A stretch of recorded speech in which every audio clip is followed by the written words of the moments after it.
سلام و عرض ادب خدمت شما دوستان و همراهان گرامی. خیلی خوش اومدید به ویدیو جدید از کانال من. دوستان همونطور که قرار داشتیم یه شاسی هوندا من خریدم که ازش استفاده کنیم، مخصوصا قسمت پشتیش برای نصب کردن روی دوچرخه که تمام اون مشکلاتی که داشتیم بابت نصب انجین هوندا روی دوچرخه همش حل بشه. اگر ویدیوهای قبلی ما رو ندیدید بهتون پیشنهاد میکنم که حتما ویدیوهای قبلی رو ببینید تا در جریان مسیر روند این پروژه بهتر قرار بگیرید. دوستان اگر از اینجور ویدیوها خوشتون میاد ما لایک و سابسکرایب کنید. اگر هم نظری داشتید حتما برام بنویسید میخونم. خب دوستان همونطور که دیدید من یه شونه شاسی هوندا خریدم و برای الان قبل از اینکه شروع کنیم که شاسی رو نصب کنیم روی دوچرخه، من چرخ دوچرخه‌مو روش نصب کردم. دو شاخ فابریک خود هوندا رو نصب کردم. اینجا هم یه دونه مته بلند گذاشتم که دو شاخو نگه داره. هیچ مهره اینو نمیدونم کجا گذاشتم، گمش کردم فکر کنم. اینا رو نصب کردم و کمک پدرها رو همینجوری خیلی معمولی و شل اینجا گذاشتم که یه تصویر بهتری ما داشته باشیم تو ذهنمون از کاری که می‌خوایم انجام بدیم و همین رو می‌خوایم بیاریم بالا و نصب کنیم روی دوچرخه. این سری اندازه هایی من زدم قبل از اینکه ویدیو رو بگیرم، یکم بررسی کردم، دیدم که بهتره تمام این زائده ها رو که اینجا هست با سنگ فلز من ببرم، مثل این و این و این دوتایی که اینجا هست، یه شیاری این زیر تنه دوچرخه ایجاد کنیم که این قسمتی که برآمده است زده بیرون، این قسمت بره داخل و از اون زیر جوش بخوره. یعنی یه جورایی این قسمت شاسی رو ما میاریم زیر تنه خود دوچرخه و اینجوری میشه که از اینجا شروع میشه، یه قوس میخوره که این قوسش اینجاست، زینمون سر جاشه، قسمت گلویی زین و خود لوله زین اینا سر جاشون میمونن چون که نمیخوایم ما در واقع چیز کنیم، زین هوندا 125 بزنیم رو، این زین سر جاش میمونه، یه جور جاش اینجاها در میاد. بعد این قسمت کورپی و دو شاخ جلو اینا همه حذف میشه و قسمت جلویی انجین که این تنه میگرفت اینو براش طراحی میکنیم. میتونیم از خود همین لوله استفاده بکنیم ولی این قسمت که اینجوری زانو میخوره و تا میشه رو بعد براش طراحی کنیم. خب دوستان حرف اضافی دیگه نمیزنم، میرم سراغ بریدن شاسی و ادامه کارا. دوستان یه چیزی رو فراموش کردم بهتون بگم، اینکه تو ویدیو قبلی هم من گفتم چون این چرخ دوچرخه هستش و قطرش بزرگتر از چرخ خود هونداست جا نمیشه تو این دو شاخ. تو ویدیو قبلی هم بهتون گفتم که الان اینجا هم نصب کردیم، این رسیده به این قسمت و در ادامه که شاسی رو این گذاشتیم و همه چی اوکی شد، این قسمت دو شاخ عقب رو میبریم و یکم به طولش اضافه میکنیم که همین آزاد باشه، هم چرخ حالت بهتری داشته باشه تو بازی کردن و از همه مهمتر بتونیم رگلاژ کنیم، در واقع زنجیر رو بتونیم عقب جلو کنیم راحت که صفر بشه و اوکی بشه.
خب دوستان، همونطور که میبینید من جای برش زیر تنه خود دوچرخه رو زدم. بعد همینجوری چرخ‌ها و اینا رو هم سوار کردم که ببینم چه شکلی میشه فرم کلیش و به این صورتی که میبینید. حالا برای الان یه چند تا جا رو برای خودم پیدا کردم. جای اصلیش که اینجا بود، یه جوشکاری بزرگی اینجا داره، یه جوشکاری از این به این میدیم، یه جوشکاری هم از این دوتا به این دوتا شاخک، یا این دوتا رو میاریم پایین و به این دوتا میدیم.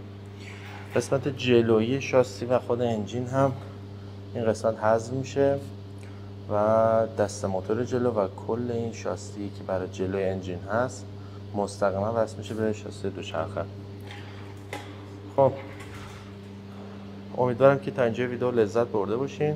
ما رو سابسکرایب کنید، لایک کنید ویدیوها رو، اگه دوست داشتید کامنت هم برامون بذارید حتما و بریم سراغ ادامه کارا.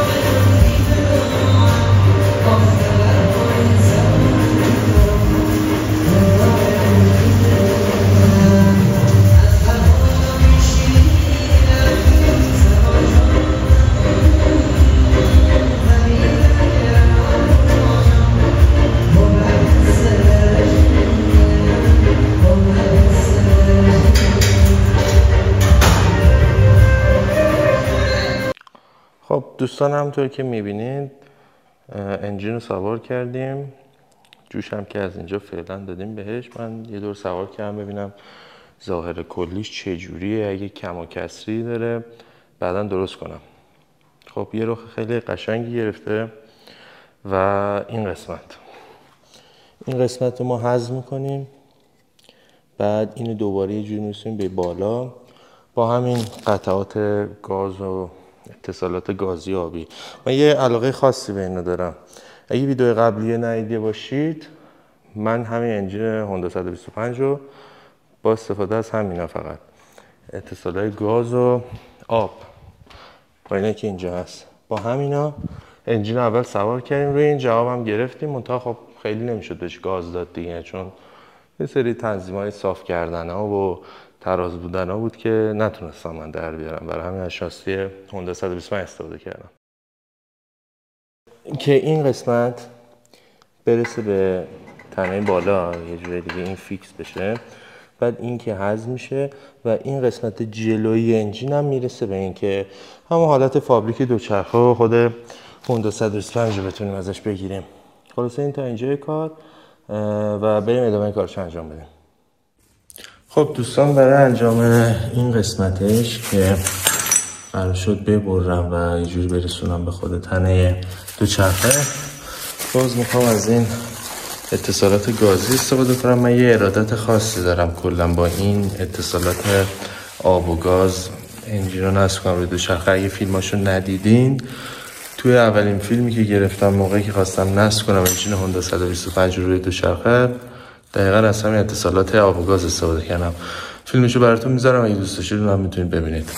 و برای اینم الان بریم انجامش بدیم.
خب دوستان، اینم تا اینجای کار.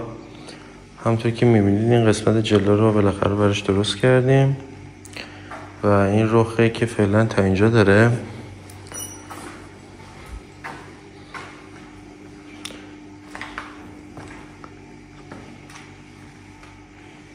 این قسمت ها رو نسبتا جوش های با کیفیتی زدم، ولی پاس اول جوشکاریشه، باز باید یه لایه هایی از جوشکاری روش بخوره و پرتر بشه.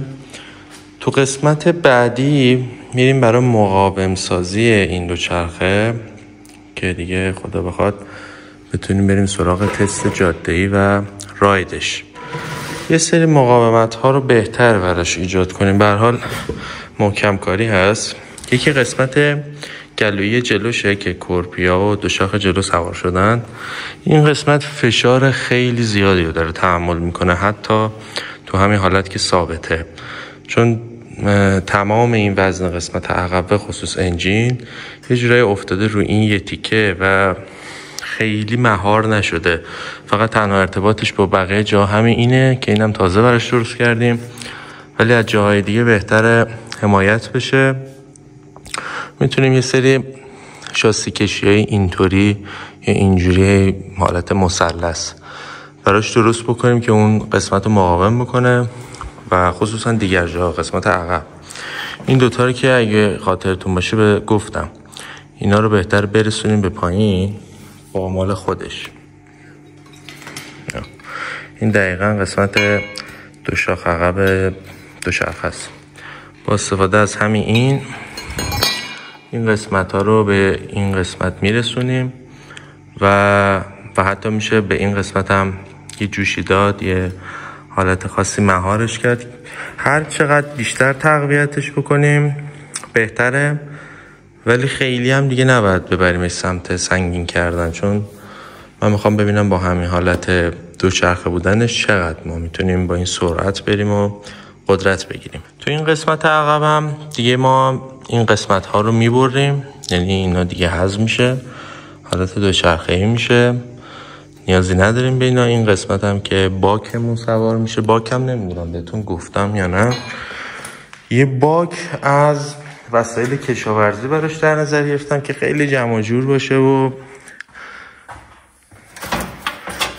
زیاد جلب توجه نکنه، چون بخوایم باک بزرگ یا خود باک هوندا رو بذاریم، یه باک هوندا هم اونجا دارم، بخوایم مثلا برای بذاریم بد میشه، یه ذره شکل شمایل موتور میگیره. من از اول انجام این پروژه هم گفتم بیشترین چیزی که برام اهمیت داره اینه که این حالت دوچرخه بودنشو حفظ بکنه. برای همین دست نزدم به چرخ عقب و یه جوری توپی رو خوروندم بهش به جای اینکه چرخ هوندا بندازم. فیلماش هم هست، حتما دیدین. آره خلاصه اینم از باکش میشه، قشنگ میشه، خیلی هم حالت چیز ایجاد نمیکنه براش موتور. ولی باک هوندا رو که بذاریم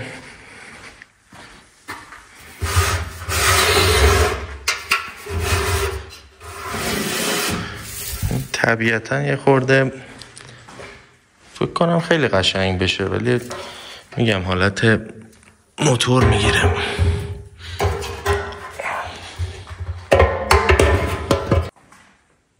همچین قیافه‌ای که من خیلی خوشم نمیاد، یه جور خاصی میشه، خیلی موافق این کار نیستم. تو قسمت جلو همونجور که بهتون گفتم خیلی فشار زیادی داریم و طبیعتا فشار زیادی هم رو قسمت جلوبندی داریم. این کورپی ساده است که دوتا حالت پیچ و مهرن که میرن توی لوله دوشاخ، اینه که صفر میکنید اون داخل اینجوری باز میشه و فیت میشه توی دوشاخ. منتها با وزنی که الان این دوچرخه پیدا کرده و فشاری که روی قسمت جلوبندی داریم، این کورپی دیگه جوابگوی ما نیست. باید از کورپی‌های حرفه‌ای استفاده کنیم، مثل کورپی‌های دوچرخه‌های کوهستان. اونا خیلی حمایتگرتر میگیرن این دوشاخو، همینجوری شلوول نیستش. چون من چند تا کورپی روی این عوض کردم، همینجا بدون اینکه اینو روشن کنم سوارش شدم، با پا تکون دادم، هی اون شل میشد. یعنی نشون میداد که این کورپی قدرتشو نداره. شما هم اگه نظری دارید حتما بهم بگید، 100% کمکم میکنه، چه راجع به کورپی، چه راجع به باگ، راجع به هر چیزی، هر نظری دارید بنویسید حتما. و چیزایی که الان میخواستم راجبش بهتون بگم همین بود دیگه. قسمت بعدی میریم برای مقاوم سازی دیگه. یکی از کارهایی که میخوام بعدا انجام بدم، حالا الان بهتون لو میدم. قسمت جلوش که دیسکیش کردیم، اگه فیلمای قبل دیده باشید، این دو شاخ جلوش و چرخ جلوش این بود، نه کمک فنر داشت نه میشد دیسک بهش زد. ما که کمک فنردار کردیم و ترمز دیسکی هم اینجا سوار کردیم، حالا کالیپر و لنت هم میاریم بعدن. میخوام اینو جفت دیسکش کنم، مثل موتورسیکلت هایی که خیلی قوی هستن و نیاز به 4 تا لنت و 2 تا دیسک دارن، مثل اونا یه تقویتش میکنیم دقیقا رو همین توپی خود دوچرخه جفت دیسکش میکنیم. عقبش هم که توپی خود هوندا 125 هست، ترمز کاسه ای هست که براش جواب میده، ولی جلوشو بهتره که اون کارو بکنیم. بعد وقتی جلو ترمزش خیلی قوی میشه، 100% تو سرعت بخوایم از ترمز جلو هم حتی مثلا 30-40% استفاده کنیم، باز این فشار رو جلو خیلی هستش. پس تقویت کردن قسمت جلو هم فراموش نمی کنیم. و دیگه همینا. دوستان خیلی ممنون که تا اینجا ویدیو همراه من بودید. امیدوارم خوشتون اومده باشه. اگه دوست داشتید لایک کنید، کانال رو سابسکرایب کنید و نظری داشتید حتما برام بنویسید، من میخونم. منتظر ویدیوهای خفن‌تر باشید. تا ویدیوهای دیگر، بدرود.